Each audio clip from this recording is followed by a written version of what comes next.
graças te damos por mais esse sábado. Ajuda-lhes, Senhor, aqui na presença do teu povo. Ilumina minha mente, Senhor, no nome do Senhor Jesus, te agradecemos e te pedimos. Amém. Amém. É que esse sermão, ele é um sermão que tem o tema O Tempo de Deus e a Nossa Espera.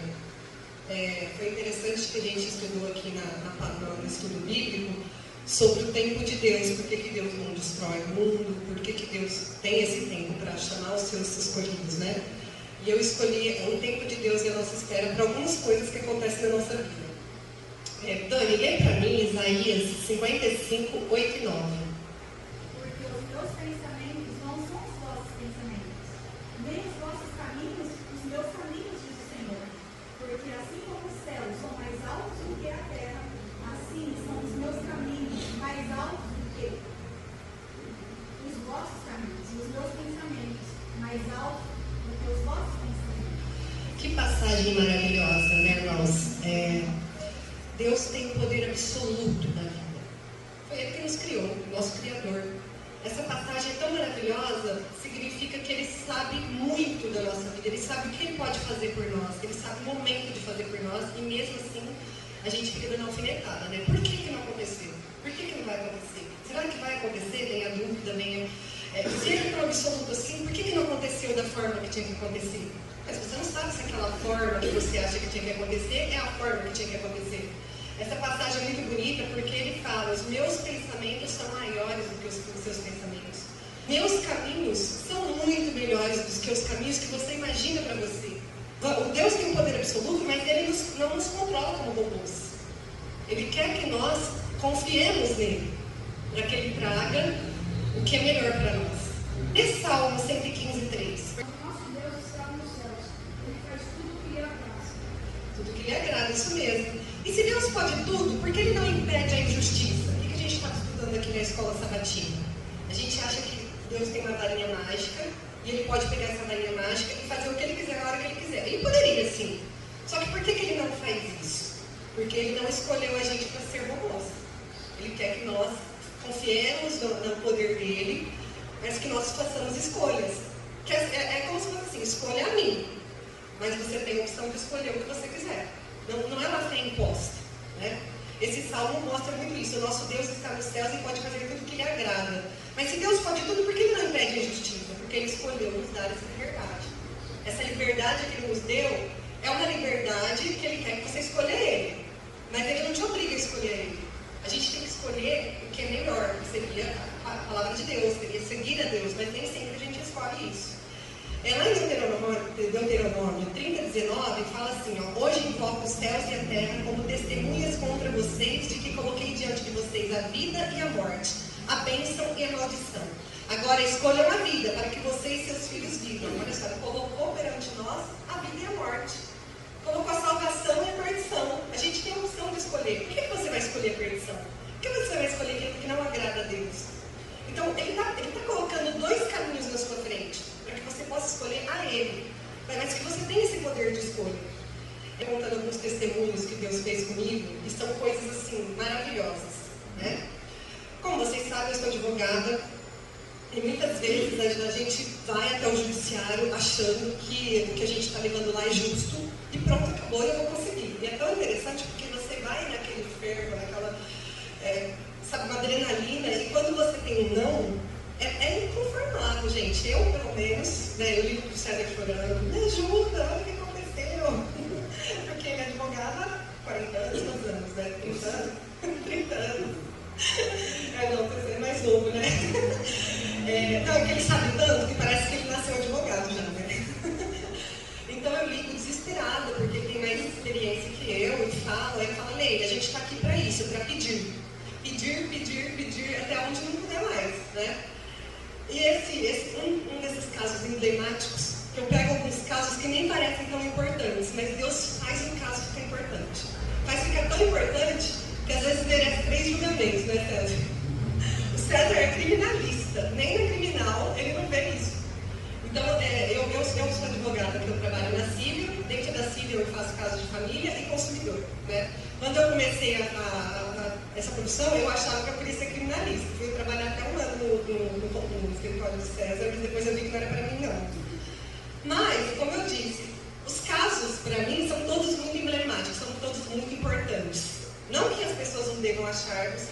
importantes, né? Porque eu acho que isso é ser advogado, é você pegar qualquer caso que você tem, achar importante e dar a atenção que ele merece. E esse caso que eu peguei, eu comecei pela Defensoria Pública. Peguei essa cliente, era para fazer uma emissão na posse, porque ela era dona de metade de um imóvel. E aí a Defensoria Pública me passou o caso e falou assim, a senhora tem que entrar com uma emissão na posse para ajudar. E eu entrei com essa emissão na posse. Só que ela era metade do imóvel era dela, 50% era dela, e 50% era de 3 herdeiros. Uma família com filhos de um rapaz, de um senhor que ela já tinha sido casada. E aí eu entrei com essa emissão na posse, e no meio do processo ali, essa família entrou no processo pela advogada deles, pedindo para fazer um acordo de venda do imóvel. Eu falei para ela, aceita. É um imóvel que nem vale muito, você está precisando, porque a gente fica aqui brigando nesse processo. Ela aceitou. E aí o juiz homologou esse acordo. Já fiz de caso pensado, porque eu falei, esse povo aí vai vender esse imóvel, pelo menos ele homologando que eu posso cumprir a sentença depois. E aí fez, deu tudo certo, passou um ano, ela com a filha dela no hospital na época do Covid, ela meio que esqueceu desse imóvel e eu, por outro lado, também não tenho como ficar atrás de um cliente só se o cliente me passar alguma coisa, né? Quando passou um ano desse acordo, ela chegou em mim e falou assim, doutora, eles simplesmente agora abandonaram o imóvel, está sendo invadido por bancos, depredado, me mostrou as fotos, falei, não, vamos cumprir a sentença, pedi para o juiz te emitir na posse. Assim que ela entrou para esse processo de cumprimento de sentença, o juiz mandou o oficial de justiça lá e viu que o que ela estava falando era sério, emitiu essa minha cliente na posse. Não passou um mês que ela estava emitida na posse, eles entraram com uma ação de arbitramento de aluguel, obrigando, pedindo para o juiz determinar que ela pagasse aluguel para os 3 herdeiros. Olha que injustiça! A casa estava abandonada, quebrada, já tinham roubado portas, janelas, fiação. Eu não me conformei com aquilo. Esse processo que entrava com ela, eu não era advogada dela, mas eu falei, vou fazer esse processo para você. Não vou te cobrar nada, porque me deu uma revolta. E ela é muito simples, não tem condições financeiras para nada. Tanto é que no outro processo eu era pela Defensoria Pública, nesse ela teria que me pagar, porque eu nem estava mais pela Defensoria Pública. Mas eu falei, não, eu vou te defender, porque quando eu vejo uma injustiça dessa, eu não posso pensar em dinheiro. Dinheiro é bom, é importante, a gente precisa sobreviver, mas sabe quando você olha uma injustiça e você só quer defender? Era o meu caso ali. E aí fiz uma defesa de contestação para ela, e na minha defesa eu achei que ela estava maravilhosa. Eu falei, agora vai dar certo. Quando sai a sentença, e na defesa, eu tinha feito uma defesa e tinha feito uns pedidos contrapostos, falando para que se o juiz entendesse que não era caso dela morar sem pagar aluguel, que ao menos fizesse com que eles pagassem as benfeitorias do imóvel para ela. E não, na sentença esse juiz descascou o abacaxi. Ele falou que não, que ela tinha que pagar o aluguel sim, onde já se viu ela morar no imóvel e usufruir e não pagar nada, e que se ela quisesse receber alguma coisa, ela que entrasse com a ação própria. Ele simplesmente passou por cima do princípio da celeridade processual, que a gente tem alguns princípios constitucionais e processuais, que sempre diz que se você pode resolver alguma coisa em um processo, por que você vai movimentar a máquina judiciária para outras coisas? Então ele passou por cima de tudo isso, e foi uma sentença tão fria que eu não me conformei. Eu falei, e aí, nesse momento, como profissional, a gente começa a achar que a gente fez alguma coisa de errado, que a gente é errado, que a gente é culpado, que eu não fiz meu trabalho certo. Vem todos aqueles pensamentos, aí você começa a se perguntar para Deus, Senhor, por que eu estou aqui nessa posição? O que eu estou fazendo aqui? Por que tu não me ajudaste, Senhor? Tu não tem poder de me ajudar? Mas eu não fiquei com raiva de Deus. A verdade, eu sempre fico com raiva de mim. Eu me culpo muito, né? E eu falei, vamos entrar aí com uma ação judicial, um recurso de apelação para ver o que a gente pode fazer. Eu fiz assim com o maior fim. Por que não é legal a gente culpar Deus ou se culpar? Lá em Provérbios 3, 5, 6, Deus fala assim, confia no Senhor de todo o teu coração e não te estribes no teu próprio entendimento. Reconhece-o em todos os teus caminhos e Ele endireitará as tuas veredas. Qual que seria o meu papel ali? Confiar em Deus, porque a minha profissão está ligada em Deus. A minha vida está ligada em Deus. Os nossos caminhos são os de Deus. Então, se aconteceu alguma coisa, não foi Deus que fez acontecer aquilo. Mas Ele tem um plano para tudo isso. Ele sabe por que aconteceu isso e por que tem que acontecer isso. A gente não sabe. Na hora ali, a revolta de você ler uma sentença dessa é uma coisa que acaba comigo. Eu fico assim, uns 2 dias sem dormir, chateada, não quero conversar. Porque as pessoas colocam a vida delas na nossa mão ali, a gente fica uma espécie de salvador ali. Né? Agora eu fico imaginando Jesus Cristo, que era realmente que foi nosso salvador, é nosso salvador. O peso que Ele não carrega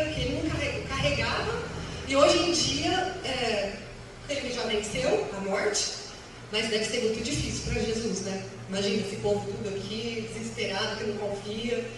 E esse Provérbios 3, 5, 6 aqui é algo que a gente tem que levar para a nossa vida. Nem tudo que acontece então é vontade de Deus. Aí Mateus 6, 10 agora, Natan. E ao teu reino, seja feita a tua vontade na terra como no céu.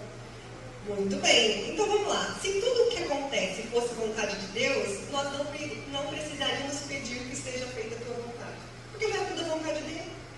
Por que eu preciso pedir isso? Jesus Cristo ensinou essa oração do Pai Nosso, para que nós aprendêssemos a pedir que seja feita a tua vontade, assim na terra como no céu. Se nós tivéssemos esse tino para entender essa palavra, eu tenho até uma funcionária que trabalha para mim lá em casa, e ela foi abandonada pelo marido dela, passou uma situação muito difícil com 2 filhos, e assim, um desespero, que eu chorei com ela quando aconteceu, mas eu tenho muito falado a palavra de Deus para ela. Eu tenho o tempo todo mostrar que às vezes as coisas ruins acontecem, mas Deus transforma as coisas ruins em coisas boas. Não dá nem para acreditar, né? Parece assim, mas como que Deus vai transformar uma coisa ruim em coisa boa? E ela falou, eu odeio, eu quero matar ele, eu quero brigar. Eu falei assim, Deus, para com isso. O que é isso? Cadê o seu coração perdoador? Você não precisa perdoar ele. Perdoa a si mesmo, em primeiro lugar. E depois você vai conseguir perdoar. Mesmo porque, como que você ora o Pai Nosso? Eu sei lá como que eu oro o Pai Nosso. Porque assim, então, tem uma parte que fala assim, perdoa-nos assim como nós perdoamos a quem nos tem ofendido. Você perdoa assim como você quer que te perdoe? Você está pedindo para Deus te perdoar. Mas você perdoa? Esse que é o maior problema da humanidade, das pessoas. Aí ela falou, mas como assim? Me fala de novo. Aí eu falei, vamos lá, pega a Bíblia e vamos ler a parte da oração que Jesus Cristo ensinou. Aí chegou nessa parte. Perdoa-nos assim como nós perdoamos a quem nos tem ofendido. Você está pedindo para o Senhor te perdoar como você perdoa. Se você não perdoa, você não pode ser perdoado. Nossa, não vou orar mais o Pai Nosso. Aí ficou difícil, né? Eu falei, não é para você não orar mais o Pai Nosso, é para você entender que a gente tem os pedidos e Deus pode fazer ou não, dependendo do que você está pedindo, do que você está falando com Ele e do que é a vontade dEle. Quando a gente pede para o Senhor fazer a vontade dEle, você está confiando que a vontade dEle é mais importante do que a sua. A vontade dEle é a soberana. Ele sabe o que é bom e o que não é bom para você. Lê para mim Jeremias 29, 11.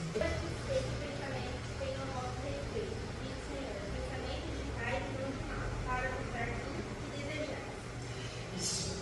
Então, Deus conhece os planos que Ele tem para você. A gente não estava comentando aqui que enquanto o diabo achava que Deus não tinha um plano, Ele já tinha um plano lá do céu. Ele já criou todo mundo com um plano de salvação, porque Ele conhece. Embora, assim, Ele conhece, e Ele conhecer não significa que a gente tem que escolher o mal, porque Deus conhece tudo que a gente vai fazer de errado. Não é isso. Tem gente que confunde. Bom, continuando então esse processo que eu estou falando para vocês. Aí, eu mais do que depressa fiz um recurso de apelação do Tribunal de Justiça de São Paulo. Esse recurso de apelação, para quem não sabe, a gente fala perante desembargadores. São juízes que estão no patamar mais acima para julgar aquele caso que o juiz lá de primeira instância não deu conta de julgar, julgou errado ou julgou muito certo, porque aí você vai perder, né? E aí eu falei pro César, assim, né? Eu falei, vou para São Paulo. Ele falou assim, para de ir para São Paulo, tenta despachar primeiro com o desembargador aqui, porque depois você vai à toa, eles já estão com o voto pronto. Porque, como eu disse, ele está mais tempo. E assim, a conta aqui, achava que chegava lá e eu mudava tudo, falando, né? Eu vou chegar lá, vou mudar, vou convencer e tudo vai ser diferente. Quando eu chego em São Paulo, eu cheguei em São Paulo às 6 horas da manhã, estava já dentro do Palácio da Justiça às 10 horas da manhã. Essa audiência que eu ia falar, esse julgamento, seria 1h30 da tarde. Então, quer dizer, eu já estava lá desde as 10 horas da manhã, não sei o que aconteceu da sala da audiência, já estava lotado de advogado. Aí eu falei, nossa, estava lotado de advogado aqui, aí você já pega amizade com um, amizade com outro. Aí o advogado falou assim, doutor, você não deu seu nome ali? Aí eu não dei meu nome. E agora? Ele falou assim, nossa, corre lá dentro da sala porque eles vão deixar você sustentar. Eu falei, meu Deus, estou aqui desde as 6 horas da manhã nessa cidade. Corri lá no gabinete, aí o cara até não gostou muito, né? Falei, pelo amor de Deus, eu cheguei em São Paulo 6 horas, me desculpa, eu achei que era só eu já tinha colocado no sistema que eu ia sustentar. Não, a senhora tem que colocar. Bom, vou colocar aqui, vamos ver se eles liberam lá. Aí eu vi a presidente da mesa dizendo assim, dei glória a Deus, né? Só que foi muito bom, olha como são os planos de Deus. Eu sou uma pessoa muito tímida. Eu sei que vocês estão com vontade de rir, né? Mas assim, a gente é tímido naquilo que a gente não sabe fazer. Então, como eu praticamente acho que a segunda sustentação oral ou a terceira que eu estava, então tem muita coisa ali que eu não sabia como agir. É outra câmara, é outro assunto. Então você fica meio confuso ali como que você vai fazer e tal. Pelo menos comigo é assim. E aí, quando chegou a minha vez, já tinha todos os advogados embora. Só estava eu e 5 desembargadores. Fica presidente, 2 de cá e 1 de cá que é o relator. Só que tinha 5. Tinha um quinto sentado perto da presidente, assistindo o julgamento. Então eu cheguei lá apresentando a minha cliente, falando quem que ela era, mãe de uma filha deficiente, expliquei tudo certinho. Quando terminou, sabe aquela sensação? Fiz meu papel. Glória a Deus. Aí eu desci assim na tribuninha lá que tem, é tipo um púlpito assim, né? Desci, olha que eu desci, relator tem a palavra. Aí, olha, por isso que eu acho que a sentença está correta, condeno o apelante, então mantenho a decisão. Olha que ele falou isso, irmãos. Eu quis chorar, porque eu estava em São Paulo desde as 6 horas da manhã. Isso já era 6 horas da tarde, esse julgamento que eu era o último. E eu falei, meu Deus, que eu não acredito, querendo xingar ele mentalmente assim, mas assim, minha vontade era chorar. Aí, a hora que eu desci, já com aquela sensação horrível, 2 desembargadores e falou assim, e Vossa Excelência, olha, nós estamos com uma dúvida aqui, por isso vamos pedir vista do processo. Aí, eu também vou pedir vista. 2 pediram vista, vai te dar. Aí um advogado me ligou, e aí, como é que foi? Aí eu falei, o relator negou e 2 pediram vistas. Então, parabéns. Porque se o advogado vem e pede vista, essa que é a vitória. Mesmo que depois você não consiga. Assim que funciona? Ele falou, porque o voto já está pronto. Se você chegar lá e o voto está pronto, te dando o provimento, está pronto. Não foi você que fez mudar. Se você chegar lá e negando o provimento, está pronto. Agora, quando 2 pedem vista, você fez alguma coisa, você falou alguma coisa. Aí eu já fiquei mais esperançosa. Aí teve o segundo julgamento. E eu naquela ansiedade, desesperada. Falei, o que será que Deus tem para mim? Será que a vitória vem agora? Será que agora que eu vou conseguir ter alguma coisa? Eu não sei o que vai acontecer agora. E esse julgamento foi no escritório, foi por teleconferência. E aí deu a palavra para esse desembargador relator. Aí ele falou, eu mudei parcialmente meu voto. Eu continuo achando que ela tem que pagar o aluguel para os herdeiros, mas eles têm que cobrir ali os gastos que ela tem. Não precisa fazer outra ação. Aí o segundo desembargador que estava com ele, eu acompanho o voto. Aí eu falei, senhor, não era o que eu queria, mas já está muito bom. Significa que eu fui lá, teve algum efeito, já está muito bom. Aí o terceiro desembargador, que era um senhorzinho, que já foi até juiz em Ribeirão Preto, né? Ele falou assim, peraí, não entendi. Vocês deram parcial para mim que ela continua condenada?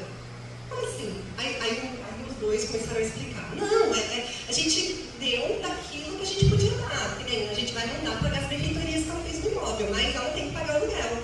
Aí ele falou, não, mas ela tem uma filha deficiente. Ela mora na edícula. Começou a usar todos os argumentos que eu tinha usado lá, né? E assim, o meu coração já começou a disparar. Eu não estava nem gravando a audiência, eu comecei a gravar. Falei, não é possível uma coisa dessa. Aí ele falou, só estou com dúvida, peço vista. Quantos anos faz que você falou para mim que nunca viu isso na sua vida, de 3 julgamentos? 30 anos, e ainda num caso civil. Porque assim, quando eu falo criminal, são casos muito importantes, porque você está mexendo com a vida e liberdade das pessoas.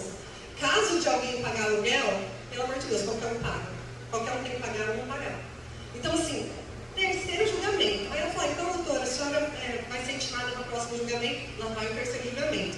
Aí eu falei assim, estou tão tranquila, porque eu acho que ele vai acompanhar os votos anteriores e vai estar tudo bem. Porque para mim, só de ter ganhado alguma coisa, aí ele começa a falar, dá a palavra para ele, porque ele tinha pedido vista. Aí ele fala que entendeu que ela não está morando no imóvel para ter lucro e que ele, em resumo, ele falou assim que o voto dele era para que se desse provimento ao recurso da minha cliente. A hora que ele falou isso, eu quase chorei lá na frente, porque eu estava muito emocionada. Eu não estou acostumada. Eu não estou acostumada a esse tipo de coisa. O nosso é sempre não, é sempre porta na cara.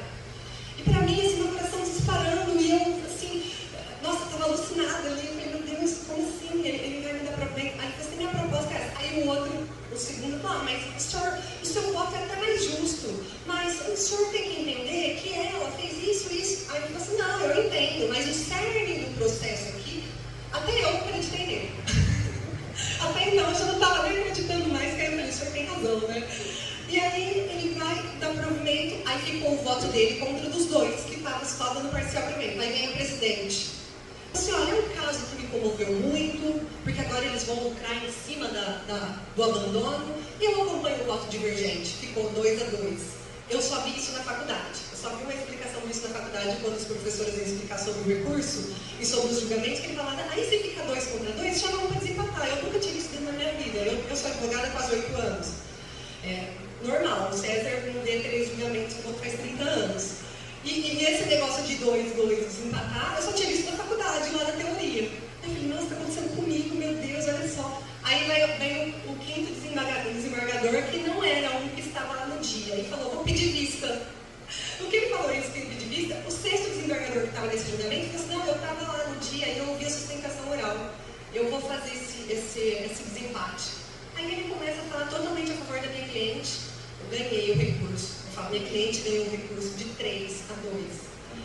Eu nunca tinha visto isso na minha vida. Foi um momento muito especial, assim. Eu não sei, na mesma hora, a hora que desligou, eu queria pular no escritório, sabe? Assim, eu estava lá sozinha, eu sempre chamo alguém para me acompanhar no escritório. Nesse dia eu estava sozinha porque eu tinha certeza que não ia acontecer nada. Como que pode? Deus tem planos maiores do que o nosso. Isso não acontece sempre. Mas por que Deus permitiu tantas fases? Só Ele sabe. Será que Ele queria me ver mais feliz do que o normal? Será que se Ele tivesse me dado lá no dia o que eu fui buscar, eu teria ficado tão grata? Não teria. E isso daí que aconteceu é um caso que nem é tão emblemático, eu consegui 3 julgamentos. Eu fiquei assim, admirada. Mas e se a vitória não vem? O que Deus fala sobre isso? E se a vitória não tivesse vindo? Eu tenho que me culpar? E eu falo assim, eu estou pregando isso para vocês e estou pregando para mim. A culpa não vem de Deus. Eu vejo várias pessoas que têm uma culpa, carregam um peso, e aí não consegue dormir, não consegue lidar com as pessoas, carregam um peso muito grande da culpa. E assim, eu acho que a igreja tem grande responsabilidade nisso. Uma coisa que eu amo na igreja adventista, eu amo tudo, mas essa é a parte que eu mais gosto, o acolhimento. Eu me sinto acolhida aqui. Eu me sinto acolhida. Os irmãos, esses tempos que eu fiquei um tempo sem frequentar o setor sul, até o César está me puxando meio que ele falou que eu tenho que arrumar uma igreja fixa. Não adianta ficar querendo passear de cada igreja adventista de Ribeirão. Eu até brinquei que eu vou fazer minha comum lá em Serra Azul. Irmão Duarte. Vai ser bem melhor, né? Eu gosto de igreja pequena, assim, vai crescer, esse irmão de outro lugar também. Igual o senhor fez lá no setor sul. Como desses irmãos do acolhimento. O que acontece? Esse pessoal me acolhendo, para mim é um verdadeiro amor, sabe? É um amor. Esses dias que eu estava sem frequentar lá, a irmã Lidiane, esposa do irmão Cauê, manda mensagem para mim, falando como que está a igreja, como que está a vida dela, como que está, me colocando a par, sabe? E eu acho isso muito bonito. São pessoas que se importam com pessoas, se interessam por pessoas. Não é uma igreja que está lá que quem presta, é só o ancião, cooperador, diácono. Você que está aí no banco, você é só uma pessoa qualquer. Você é só uma pessoa que poderia ser uma ovelha, mas às vezes você desgata, então você não serve para Deus. É mais ou menos isso. É assim que eu me sentia na congregação. E diferente disso, os irmãos da igreja adventista, não estou colocando que é uma igreja perfeita, porque não é. A gente sabe que tem várias coisas. A igreja perfeita são as pessoas que acabam não sendo perfeitas, né? Então, é isso que eu falo dessa graça maravilhosa. Quando a vitória não vem, o que a gente faz? A gente culpa Deus, a gente se culpa. Falei. Sai da igreja. Sai da igreja, verdade. A igreja, aí fala assim, a congregação me culpava tanto. Não é que alguém me apontava o dedo e me culpava, mas o tipo da doutrina, o tipo da fala, você se culpa. Porque não precisa de alguém chegar e te falar, Daniela, você fez isso, você não é de Deus. Ninguém precisa fazer isso.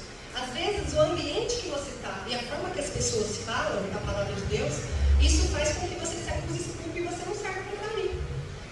E mesmo assim, eu ainda ficava lá. O irmão César, o que ele fez comigo? Ele orava, porque a gente se conhecia dentro do direito, ali na profissão, mas ele sabia que eu ia à igreja. Várias vezes eu falava para ele, eu estou lá porque hoje eu vou ajudar na limpeza da igreja.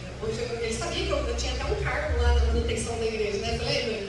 Eu gostava, eu fazia tudo assim, para ficar junto com os irmãos, para ter uma socialização ali, né? Mas, muitas vezes, eu me sentia uma culpada, porque eu falava, nossa, eu não consigo andar dessa forma que eles estão falando. Na cabeça deles lá é assim, batizou, não tem mais pecado.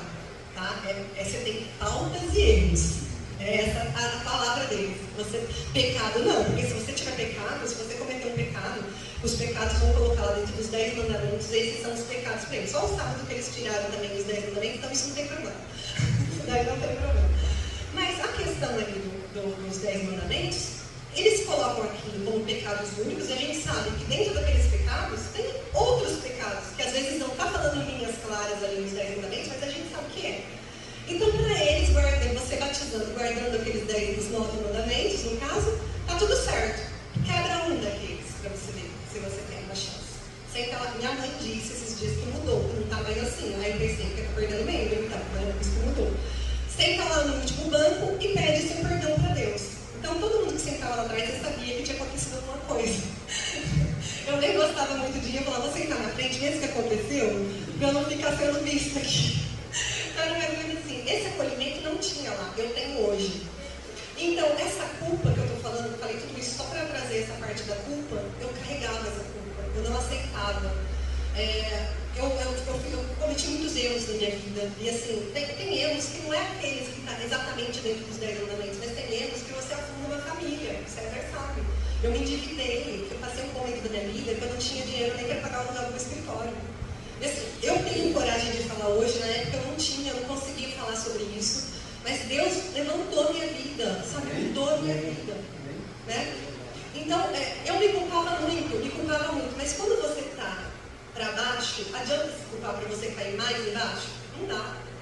Por isso que a gente precisa ter pessoas à nossa volta, como a igreja adventista, para te acolher, para te entender.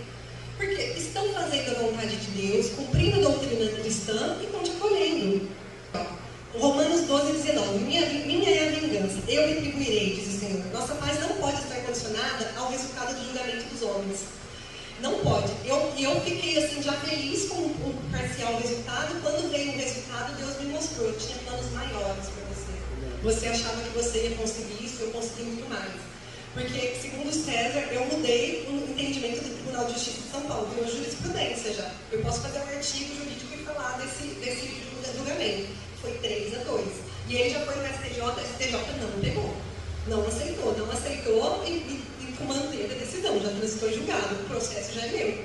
Isso daí, e assim, por que foi interessante essa parte de não se culpar?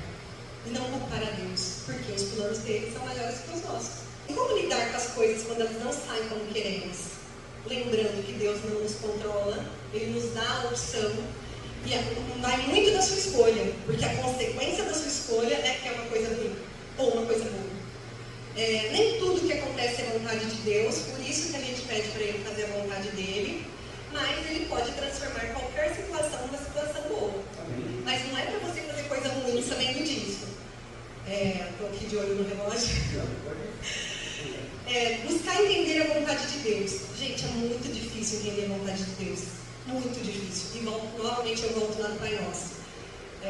Faça a tua vontade assim na terra como no céu. Tem que pedir, porque senão a gente não faz a vontade dele.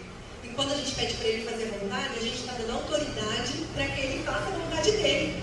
Porque ele não quer que você impor nada em você. Então quando você pede, você está tendo a humildade de pedir o que é melhor para você.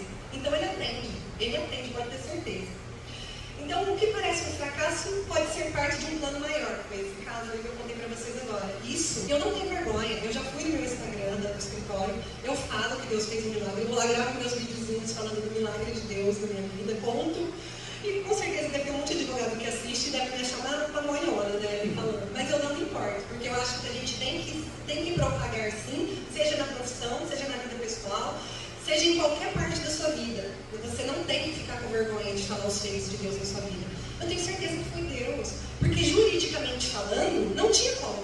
Mas os planos de Deus são maiores do que os nossos. Ele sabia que eu tinha que passar por esse processo. Deus sabe os processos que a gente tem que passar. A gente não sabe, a gente não consegue compreender. Então, finalizando esse testemunho, o tempo de Deus para a nossa vida. Lê para mim, Natan, João 15:16. Não fostes vós que me escolhestes, mas eu escolhi a vós, e vos designei, para que vades e deis fruto, para que o vosso fruto permaneça, para que tudo quanto pedirdes ao Pai em meu nome, Ele vos dê. Amém, é isso mesmo. A gente acha que nós achamos que nós estamos no controle, que nem eu nesse processo. Fui lá, falei, vou conseguir, porque quem está no controle da sua vida é você. Deus te dá escolhas, mas qual é o seu papel? Senhor, faça a tua vontade e me ajude a cumprir a sua vontade. Eu sei bem o que é isso, porque foi assim que eu disse que eu cheguei aqui. Eu não conhecia Deus como deveria. Eu acho que o meu processo iniciou na congregação porque de alguma forma a semente tinha que ser plantada. E os meus pais são da congregação, meu pai tem 60 anos de congregação. Eu não aceitava essa questão da adventista, como tinha muitas pessoas que falavam que era uma seita, né? E a gente, muito ignorante, em vez de pesquisar certinho o que é uma seita, né? A gente acredita, dá voz para o inimigo, é o que você falou. O inimigo vem e fala, uma seita, você está na graça de Deus. Eu tive colegas de profissão, que era da igreja batista, que falou para mim, você está na igreja de Deus, que é a congregação, você não precisa de outra igreja. Mas por que ela não falou que a igreja dela era certa? Porque o diabo queria me fazer ficar no erro. Ele sabia que eu não ia para outra igreja. Eu estava vendo adventista, eu estava aprendendo na adventista. O César fala que ele orou um ano para mim, porque tudo era motivo de zombaria, tudo era motivo para ele não querer saber da igreja. Mas quando a primeira vez que ele foi no escritório com a filha dele, com a Juju, e os dois começaram a pregar a palavra de Deus para mim, e entraram na parte do sábado, que eu tinha mais dúvida, e eu falei, mas por que a gente não guarda? Quero guardar. Eu vou guardar esse sábado então. Aí ele falou assim, então, vamos estudar a palavra? Então, vamos estudar a palavra. Eu comecei a estudar a palavra uma vez por semana, 30 minutos por dia, uma vez por semana. Aí eu falei, a gente não pode estudar mais um dia? Pode. Aí comecei a estudar 2 ou 3 dias. Aí eu falei assim, eu não posso estudar mais? Ele falou, vamos estudar todo dia. Era a época da pandemia, era tudo por vídeo, o César de lá e eu de cá. Estudava a palavra todos os dias. Em menos de 2 meses, se eu não me engano, eu acabei o estudo básico. E aí foi onde eu comecei a ter o sonho de batizar, mas ainda tinha medo. Marcava por uma data, não dava certo. Porque o diabo era que viu que perdeu ali, aquela pessoa que era enganada.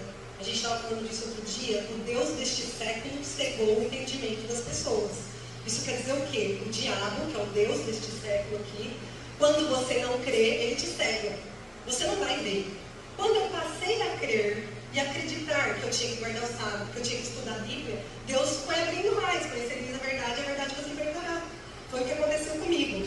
Então hoje eu não só amo a palavra, mas eu tenho gratidão por Deus ter me escolhido, porque esse caminho você não escolhe, Deus te escolhe, através de outras pessoas que vão testando, que estão ali falando, estão ali firme na palavra de Deus, estão ali para falar que Deus ama você, que Deus quer. Se vocês estão aqui, é porque vocês foram escolhidos, ninguém está aqui sem ser escolhido. É claro, como você disse, tem pessoas que vêm com as próprias pernas, mas eu creio ainda que tem pessoas que vêm com as próprias pernas e que Deus pode converter aquela pessoa. Eu creio.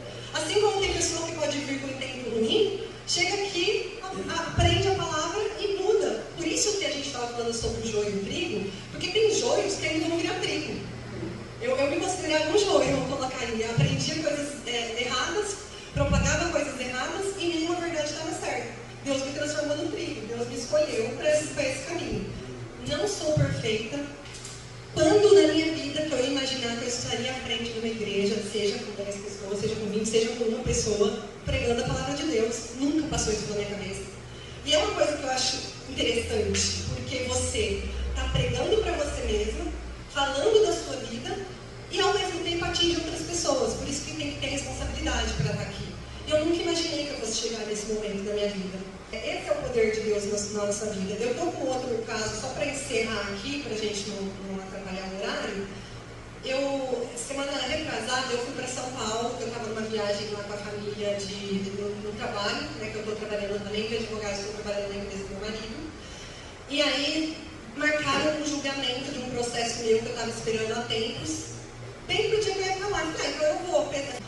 Fui, chegou lá, foi adiado o meu julgamento. Falei, nossa, bem agora que eu vi que eu estava aqui, foi adiado. Mas aí, Deus estava de mim, comecei a me preparar, aí deu tempo de eu mandar uma mensagem para o gabinete lá para marcar uma audiência para despachar direto com a desembargadora, que era a relatora do meu caso. E eu falei com ela, de todo o meu coração, falei para ela o que eu pensava do caso, o que tinha acontecido, com a injustiça do meu cliente, e ela parecia que ia me dar provimento. Eu mostrei dentro da jurisprudência, e ela falou, tudo bem, doutora, te vejo na segunda então, e vou dar uma análise especial para o seu processo. Quando chegou na segunda, enfim, chegou a minha vez, falei exatamente o que eu tinha falado para ela, né, com um afinco lá. Quando ela foi ler o voto dela, negou o meu recurso, negou.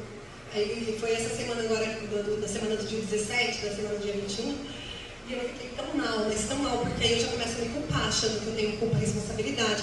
Por que eu não ganhei esse processo? Não. Aí eu liguei para o César na terça, mandei mensagem para ele, eu estou desesperada. Aí ele me ligou, me contou os casos que ele tem enfrentado na justiça e foi lendo as passagens bíblicas para mim. E a gente falou justamente sobre isso, que a gente aqui não está brigando com a justiça, a gente está brigando contra as hostes espirituais da maldade. Aquilo que o irmão falou, a gente tem que estar alerta. Aí eu já pensei, então peraí, eu tenho uma culpa sim, qual seria? Eu estava tão crente que eu ia ganhar, que eu acho que eu não orei antes desse julgamento. Isso, eu geralmente oro, eu geralmente apresento. Eu acho que eu não orei, fiquei tentando reforçamento na minha mente, sinal eu orei, mas eu estou achando que eu não orei. Então assim, a gente tem que estar alerta, tem que estar atento em tudo. Seja na sua profissão, seja na sua vida espiritual, seja na sua vida emocional. Porque só Deus sabe o porquê das coisas. Não adianta a gente ficar tentando se perguntar por que eu não ganhei? Por que Deus fez isso com o processo do irmão fulano? Por que? Olha, ele é tão crente. E assim, nem sempre é sobre a pessoa. Nem sempre é sobre Deus ou sobre você. São as fases que a gente tem que passar. Toda a vida é um processo. Eu até tenho uma parte aqui de alguns exemplos. Jó, um grande exemplo, né? Que passou, em nenhum momento culpou a Deus. Teve um momento lá que ele ficou amaldiçoando o próprio nascimento. Tem gente até que fala, não, aqui ó, nesse momento aqui ele brigou. Não, foi um desabafo. Porque imagina, gente, você se coçando com uma telha depois de perder toda a sua família, todo o seu dinheiro, e tá com vários cânceres na pele. Tem uma parte aqui que eu separei de Jó, que é 7 a 10. Então saiu Satanás da presença do Senhor e feriu a Jó de tumores malignos, desde a planta do pé até o alto da cabeça. Jó, sentado em cinza, tomou um caco para com ele rascar. Imagina a situação, você pegar um caco, se coçar, pegando, você não tem como se colocar a mão. É uma coisa que eu não consigo imaginar, é um sofrimento muito grande. Então sua mulher lhe disse, ainda conservas a tua integridade?